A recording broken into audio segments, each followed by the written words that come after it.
Title: The Whispering River.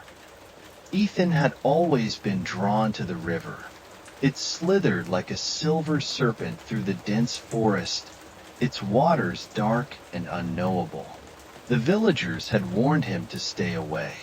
They spoke of disappearances, voices carried on the wind, and shadows that moved beneath the current. But Ethan was 16, bold and brimming with curiosity. One evening, just as the sun dipped beneath the horizon, he made his way to the river's edge. A strange mist hovered over the water, curling in ghostly tendrils. The air was thick, humming with an eerie silence. As he stepped closer, a whisper floated to his ears, his own name, carried on the wind. He turned sharply, scanning the trees, but there was no one there. Then he saw it. A figure, barely visible beneath the rippling surface, staring up at him with hollow, unblinking eyes. Its mouth moved, but no sound came out. The water around it churned as though something massive lurked beneath. Ethan stumbled back, his heart hammering in his chest. The figure didn't move, yet its presence was suffocating. He wanted to run, to flee back to the safety of his home, but his legs felt as though they were rooted to the ground. The river called to him, its whispers growing more insistent. "Help us." The voice was fragile, almost human.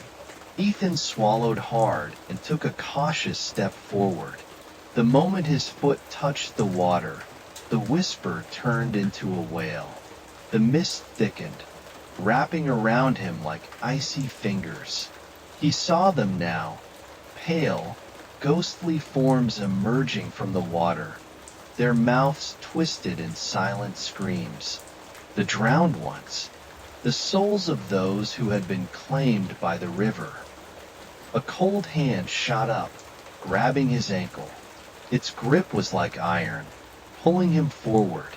The water reflected his wide, terror-stricken eyes. His scream was swallowed by the night as more hands reached for him, their fingers digging into his flesh. Ethan kicked frantically, breaking free from the ghostly grip. He scrambled back, panting. The figures remained where they were, their haunting eyes following his every move. A terrible realization settled upon him. He had disturbed something ancient, something vengeful. He turned and ran.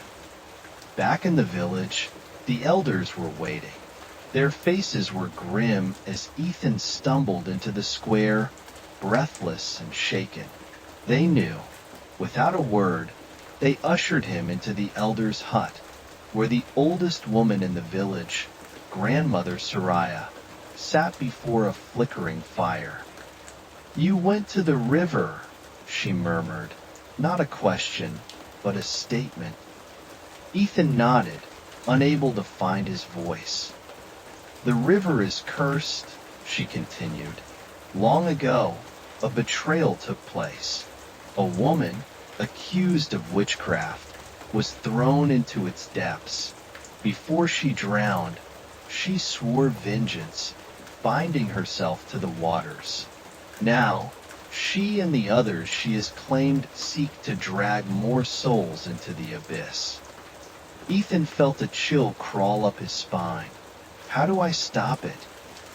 Grandmother Soraya's eyes darkened. "You don't. Once the river marks you, it never lets go." That night, Ethan could not sleep.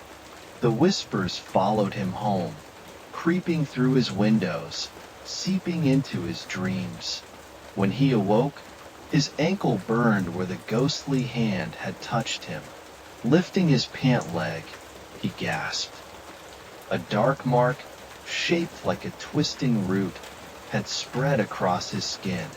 It pulsed faintly, as though alive. He was marked. The realization sent a bolt of fear through him. He had become connected to the river, bound to its curse. As he sat in the darkness, his thoughts racing, a shadow shifted at the edge of his vision. He turned sharply.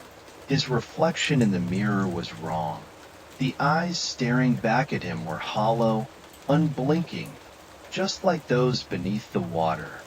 Then, without warning, his reflection smiled, a cold, unnatural grin that did not belong to him.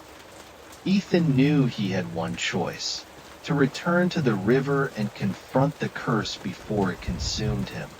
Armed with only a lantern and a desperate resolve, he made his way back to the misty banks. The river seemed to anticipate his arrival, its waters churning restlessly. The drowned ones emerged, their voices echoing through the night. "Join us." Ethan took a step forward, the mark on his ankle pulsating. He could feel the pull, an invisible force dragging him toward the water. He fought against it, gripping the lantern tighter. "I don't belong to you," he shouted. A figure rose from the depths, taller than the rest, its form shifting and writhing like the water itself. The witch. Her voice slithered through the air, ancient and venomous. "You wear my mark, boy. You belong to me now." Ethan clenched his jaw, refusing to submit. The lantern flickered in his grasp, casting long shadows across the cursed river. Then he remembered the fire. The witch had been wronged by water, but perhaps fire could sever her grip. With all his strength, he hurled the lantern into the river. The moment the glass shattered, flames erupted across the surface. The river went silent.